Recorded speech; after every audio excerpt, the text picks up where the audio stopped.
Fiovina, felo affalina, asondrina, o paradisa,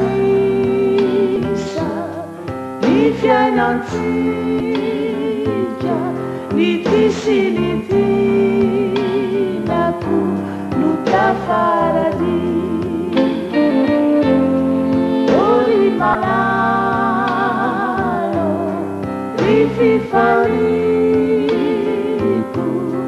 mamipindrindra ny anilanao.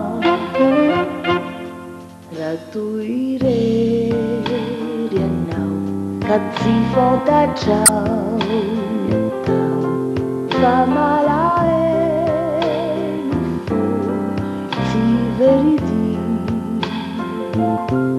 Ilay dinantsika ho mandraky izany, natao iaon-tsaina iveriny indray.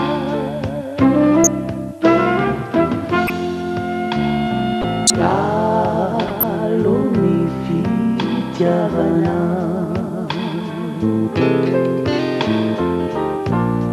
tena tsara miatra tompo, tsy ho avenoio o paradisa,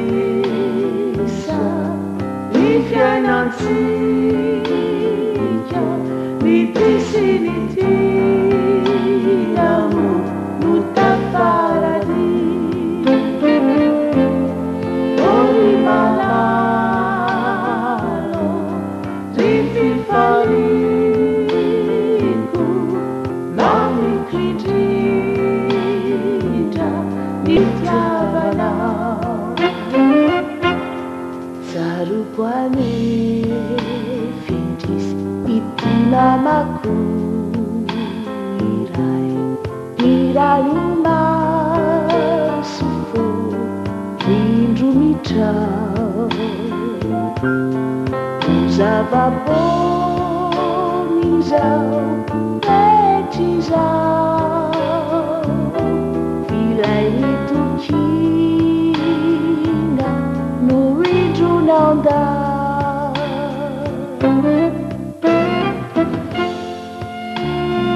Iaira fitiavana nikeko,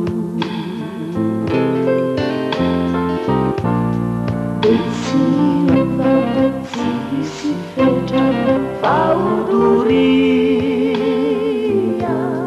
ka matokia, o matokia, fitiavantsika ho mandraky izany.